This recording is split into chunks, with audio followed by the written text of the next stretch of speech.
Los niños a los que cuido tienen una palabra clave para el peligro, y la usaron cuando apareció su abuela. Llevaba unos 4 meses cuidando a los niños Hale, cuando escuché por primera vez sobre la palabra clave. Era un miércoles por la tarde, y estaba ayudando a Nolan, de 6 años, con su tarea mientras su hermana mayor Sadie jugaba videojuegos en la sala. Su mamá Renata acababa de empezar un nuevo trabajo en el hospital y necesitaba a alguien confiable 3 días a la semana después de la escuela hasta que llegara a casa alrededor de las 7:00. La paga era buena y los niños eran adorables, así que parecía un trabajo fácil. Ese día, Nolan levantó la vista de su hoja de matemáticas y me preguntó si conocía su palabra especial. Le dije que no sabía a qué se refería, y él miró a Sadie, quien pausó su juego y se acercó. Ella tenía 9 años y se tomaba muy en serio su papel de hermana mayor, siempre asegurándose de que Nolan estuviera a salvo. Sadie explicó que su mamá les había enseñado una palabra clave para usar si alguna vez se sentían inseguros o necesitaban ayuda, pero no podían decirlo directamente. La palabra era faro. Si cualquiera de los dos decía faro en una oración, significaba que algo andaba mal y yo tenía que prestar atención. Le pregunté por qué necesitaban una palabra clave, y el rostro de Sadie se puso serio de una manera que parecía demasiado madura para una niña de 9 años. Dijo que su abuela ya no tenía permitido verlos, y que si alguna vez aparecía, debían usar la palabra. Nolan agregó que la abuela antes era buena, pero luego se puso mala y asustó a mami. Dijo, a veces el cerebro de las personas se enferma, y ya no actúan como ellas mismas. Podía notar que Renata se había esforzado mucho en explicarlo de una forma que tuviera sentido para ellos sin ser demasiado aterradora. Les dije que entendía y que recordaría la palabra clave, y luego les pregunté si querían decirme cómo se veía su abuela, para reconocerla si la veía. Sadie sacó el teléfono de su mamá, que había dejado para emergencias, y me mostró una foto de hace 2 años. Una mujer alta de cabello plateado y sonrisa cálida, con los brazos alrededor de ambos niños en lo que parecía una fiesta de cumpleaños. Se veía como una abuela normal, y eso de alguna manera lo hacía peor. Esa conversación se me quedó grabada, pero no le di muchas vueltas en ese momento. Renata había parecido estresada cuando me contrató, pero pensé que era solo el caos normal de ser madre soltera con un trabajo exigente. Me dijo durante la entrevista que el padre de los niños no estaba presente, y que su propia familia no estaba disponible para ayudar, lo cual ahora entendía que significaba algo más complicado que simplemente estar ocupados. Durante las siguientes semanas, noté cosas pequeñas que parecían inusuales. Renata siempre me enviaba un mensaje cuando estaba exactamente a 5 minutos de casa. Había instalado cámaras en cada puerta y las revisaba obsesivamente en su teléfono. Los niños sabían que no debían abrirle la puerta a nadie, ni siquiera a personas que reconocieran, a menos que su mamá les hubiera dicho específicamente que alguien vendría. Una noche mencioné que una mujer mayor nos había saludado desde el otro lado de la calle mientras recogíamos el correo. El rostro de Renata se puso pálido, y me hizo describirla con detalle antes de relajarse y decir que era solo su vecina. La tarde en que todo cambió empezó de forma bastante normal. Llegué a las 3:30 como siempre y entré con la llave que Renata me había dado. Sadie y Nolan llegaron de la escuela unos 15 minutos después. Dejaron caer sus mochilas en el pasillo e inmediatamente empezaron a discutir sobre a quién le tocaba elegir la merienda. Estaba mediando su debate entre rodajas de manzana y galletas cuando alguien tocó la puerta principal. Ambos niños se quedaron congelados al instante y se miraron con los ojos muy abiertos.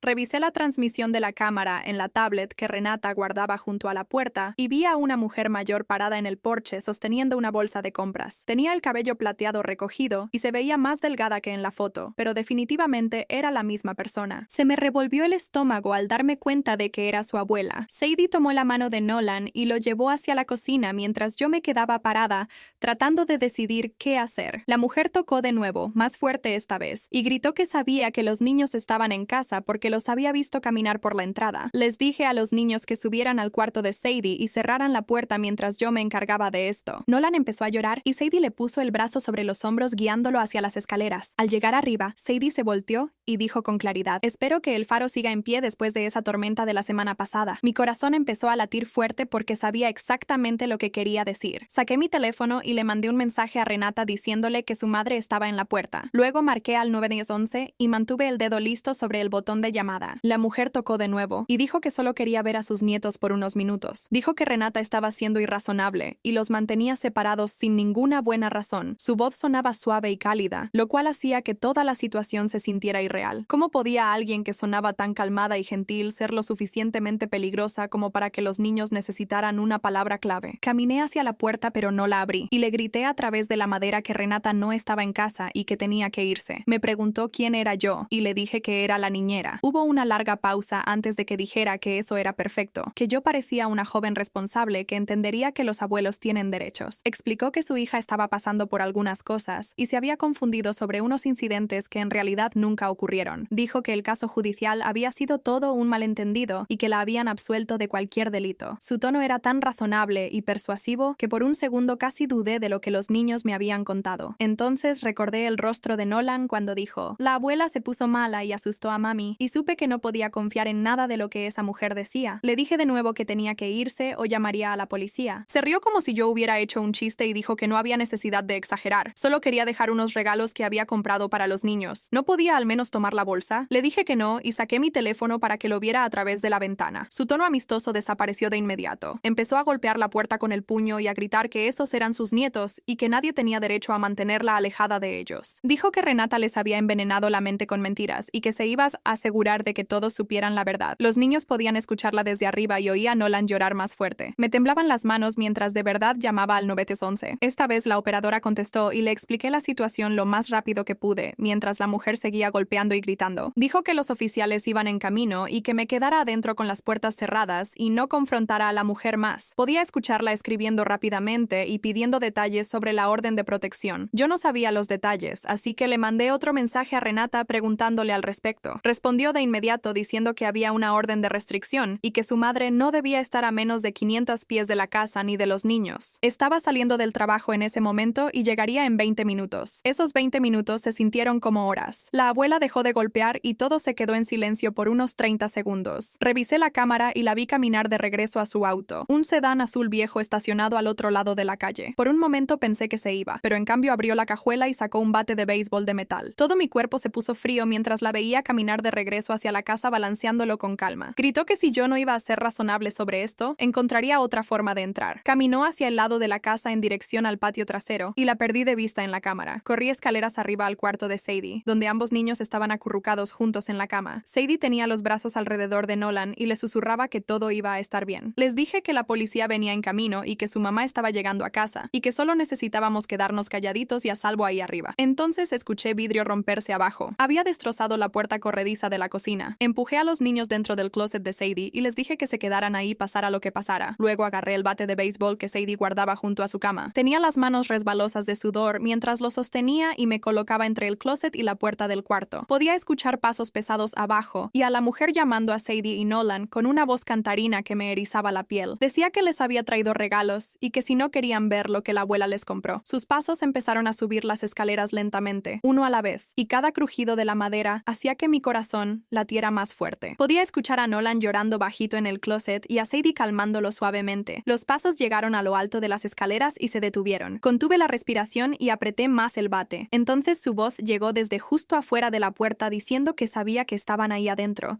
y que tenían que dejar de jugar. La perilla empezó a girar y levanté el bate sobre mi cabeza lista para golpear a quien entrara. La puerta se abrió lentamente y vi su rostro, enojado y determinado, nada parecido a la abuela sonriente de la foto. Me vio ahí parada con el bate, y de hecho se rió diciendo que yo era solo una niña y que necesitaba bajarlo antes de que alguien saliera herido. Dio un paso hacia el cuarto y le di un golpe con el bate lo más fuerte que pude, no apuntando a su cabeza, sino a su hombro. Conectó con un golpe seco, y ella se tambaleó hacia atrás, dejando caer su propio bate con un estruendo. Se agarró el hombro y soltó una maldición. Luego se lanzó hacia mí. Volví a golpear, pero esta vez fallé, y ella agarró el bate arrancándomelo de las manos con más fuerza de la que esperaba. Ahora ambas estábamos en el cuarto y ella estaba entre la puerta y yo, sosteniendo ambos bates. Me dijo que acababa de cometer un gran error y que no se iría sin sus nietos. Fue entonces cuando escuché sirenas acercándose y su rostro cambió de enojado a alarmado. Miró hacia la ventana y luego de nuevo hacia el closet donde los niños se escondían. Las sirenas de la policía ya estaban justo afuera y escuché portazos de autos. La mujer volvió a maldecir y tiró los bates al suelo. Luego salió corriendo del cuarto y bajó las escaleras. La escuché retumbar por toda la casa y la puerta trasera cerrarse de golpe. Corrí al closet y lo abrí, encontrando a ambos niños abrazados y temblando. Les dije que ya estaban a salvo y que la policía había llegado, pero Sadie no soltaba a Nolan. Los oficiales de policía entraban ahora por la puerta principal, anunciándose en voz alta, y grité hacia abajo que estábamos arriba y a salvo. Dos oficiales subieron con las armas desenfundadas, revisando cada cuarto antes de bajarlas. Un oficial se arrodilló frente a los niños y se presentó como el oficial Beckett, preguntando si estaban heridos. Nolan negó con la cabeza, pero no podía dejar de llorar. Sadie solo miraba el piso y abrazaba más fuerte a su hermano. El oficial Beckett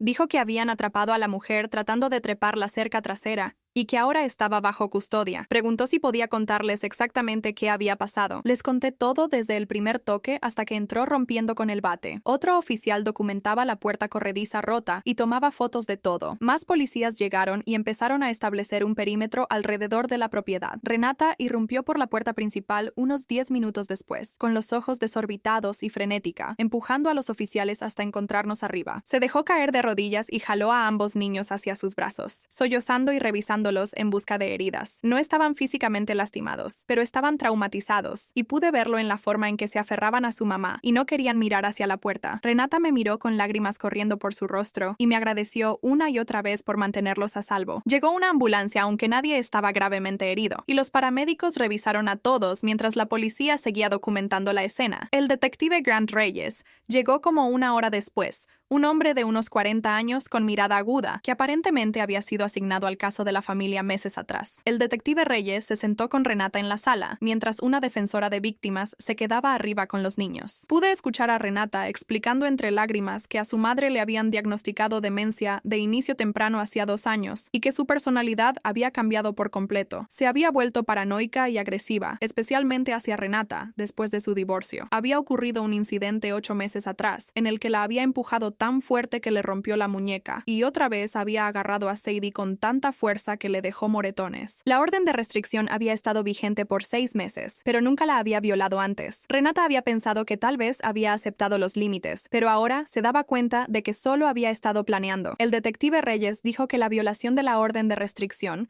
más el allanamiento, más el asalto contra mí, significaba que esta vez iría a la cárcel, no solo recibiría una advertencia. Preguntó si estaría dispuesta a dar una declaración formal, y dije que sí, aunque mis manos todavía temblaban. Esa noche, después de que la policía finalmente se fue y Renata acostó a los niños, se sentó conmigo en la mesa de la cocina y se disculpó por ponerme en peligro. Dijo que debería haber sido más explícita sobre el nivel de amenaza cuando me contrató. Le dije que no era su culpa y que me alegraba haber estado ahí para proteger a los niños. Insistió en pagarme el triple por ese día y dijo que entendería si no quería volver. La verdad era que estaba asustada y conmocionada, y la idea de estar sola en esa casa otra vez me revolvía el estómago. Pero también pensé en Sadie usando la palabra clave en el momento exacto y en el rostro valiente de Nolan, aunque estaba aterrado. Le dije a Renata que seguiría cuidándolos, pero que quería que me explicara cada medida de seguridad de la casa y me enseñara exactamente qué hacer si algo así volvía a pasar. Nos quedamos ahí hasta pasada la medianoche revisando protocolos de emergencia, números de contacto y la ubicación de cada cámara y alarma. Me mostró la aplicación de botón de pánico en su teléfono que se conectaba directamente con la central de la policía. A la mañana siguiente, fui a la estación de policía a dar mi declaración formal al detective Reyes. Grabó todo mientras yo repasaba cada detalle que podía recordar. Me mostró fotos de la mujer siendo arrestada, con el suéter roto y el rostro rojo de furia mientras los oficiales la esposaban. Explicó que la mantendrían sin fianza porque había violado una orden de protección y el juez la consideraba un riesgo de fuga. Habría una audiencia la semana siguiente, y yo tendría que testificar sobre lo que pasó. La idea de pararme en un tribunal y hablar de esto frente a ella me daba ganas de vomitar, pero Reyes dijo que mi testimonio sería crucial para mantenerla encerrada más tiempo. También mencionó que la madre de Renata tenía un historial que yo no conocía. Antes del diagnóstico de demencia, la habían arrestado 2 veces por asalto, una vez contra el padre de Renata antes de que falleciera y otra vez contra una vecina. La demencia aparentemente había eliminado el poco control de impulsos que le quedaba. Empecé a tener pesadillas después de ese día. Me despertaba sudando y viendo su rostro en el marco de la puerta del cuarto, o soñaba que no había cerrado el closet y ella había llegado hasta los niños. Mi compañera de cuarto notó que estaba nerviosa y con problemas para dormir, y finalmente logró que hablara con alguien en el centro de consejería de la universidad. La terapeuta dijo que estaba experimentando síntomas de trauma y que eso era completamente normal después de lo que había vivido. Me enseñó ejercicios de respiración y técnicas de anclaje para cuando me sintiera en pánico. También dijo que estaba bien si decidía dejar de cuidar a los Hale, que no les debía nada solo por haber estado ahí durante la crisis, pero cada vez que pensaba en renunciar, recordaba a Nolan preguntando si seguiría viniendo la próxima semana, porque no quería a una niñera nueva que no supiera sobre el faro. La palabra clave había funcionado exactamente como debía, y eso significaba algo. La audiencia preliminar ocurrió un viernes por la mañana y tuve que faltar a mis clases para estar ahí. El juzgado era frío e intimidante con sus techos altos y pisos de mármol. Renata me esperó afuera de la sala, viéndose exhausta, con ojeras oscuras como si no hubiera dormido en días. Dijo que los niños se estaban quedando con su mejor amiga ese día porque no quería que estuvieran cerca del edificio. Adentro de la sala, vi a su madre por primera vez desde ese día. Llevaba un uniforme naranja y esposas, y se veía más pequeña y más vieja de lo que recordaba. Su abogado era un defensor público de aspecto cansado que no dejaba de suspirar y revolver papeles. La fiscal era una mujer aguda llamada Priya Larson, que ya había hablado conmigo 2 veces sobre mi testimonio. Me llamó al estrado y tuve que poner la mano sobre una Biblia y jurar decir la verdad. Mi voz temblaba mientras describía todo lo que pasó desde el primer toque hasta que le di con el bate. El abogado defensor preguntó si yo realmente la había visto lastimar a alguien o solo había escuchado las historias de los niños sobre eventos pasados. Dije que la vi entrar por la fuerza a la casa con un arma y perseguirme escaleras arriba, y eso era suficiente para mí. El juez era un hombre mayor de cabello gris, que escuchaba con atención y tomaba notas. Cuando ambas partes presentaron sus pruebas, dictaminó que había causa probable para todos los cargos y que la acusada permanecería bajo custodia hasta el juicio. La fianza se fijó en $500,000 y todos sabían que su ingreso fijo no podía cubrirla. Renata lloró de alivio cuando el juez lo anunció. Afuera de la sala, Priya Larson explicó que el juicio no ocurriría por varios meses porque el calendario de la corte estaba atrasado. Mientras tanto, la orden de restricción seguiría vigente y se extendería para incluirme a mí, ya que había sido amenazada. Dijo que debía documentar cualquier cosa sospechosa, cualquier auto desconocido estacionado cerca de mi apartamento o del campus, cualquier sensación de estar siendo observada o seguida. La demencia la hacía impredecible y no podían estar seguros de qué haría si de alguna forma lograba salir bajo fianza. Esa posibilidad me aterraba más de lo que quería admitir. Volví a cuidar a los niños el miércoles siguiente y estaban diferentes a antes. Sadie estaba más callada y se mantenía cerca de donde yo estuviera en la casa. Nolan había vuelto a mojar la cama, según Renata, algo que no hacía desde los 4 años. Ambos se sobresaltaban con sonidos inesperados y no se acercaban a la puerta corrediza que habían reparado con vidrio reforzado nuevo. Renata había instalado un sistema de alarma que sonaba cada vez que se abría cualquier puerta o ventana, y el monitoreo constante hacía que la casa se sintiera como una fortaleza. Los niños veían a un terapeuta 2 veces a la semana especializado en trauma infantil, y poco a poco empezaron a parecerse más a ellos mismos. Sadie volvió a sonreír con los chistes. Nolan dejó de preguntar cada 5 minutos si la abuela podría salir de la cárcel, pero yo podía notar que algo había cambiado fundamentalmente en cómo se movían por el mundo. Habían aprendido demasiado jóvenes